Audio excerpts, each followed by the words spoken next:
আমাদের প্রিয় নেতা তারেক রহমানকে কি না অত্যাচার করেছে। ওই আয়না ঘরে নিয়ে তাকে ছাদের উপর থেকে ঠিক মেরে ফেলে দিয়ে তার কমর চুরমার করে দিয়েছে।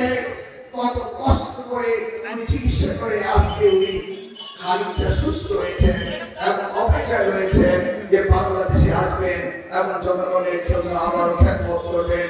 যেইভাবে খ্যাতমত করেছিলেন তার পিতা শহীদ রাষ্ট্রপতি জিয়া রহমান, যিনি আততায়ী গুলিতে নিহত হয়েছিলেন।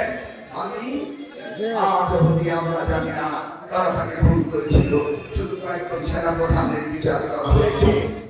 বিশ্বাস রাখবেন বুকে এদেশে যে আততায়ীরা গুলি করেছে, যার নির্দেশে গুলি করেছে, এমন দিন আসবে সব বেরিয়ে আসবে। ষড়যন্ত্রের দালাপালা কি শেষ হয়েছে?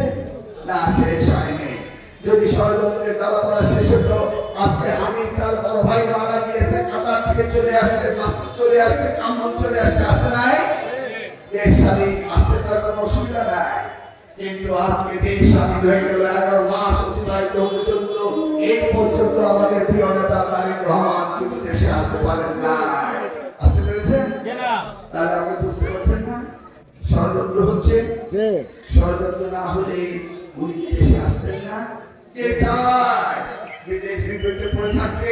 তারেক রহমান হবে বাংলাদেশের নেতা, তারেক রহমান হবে আগামী দিনের ভবিষ্যৎ বাংলাদেশে।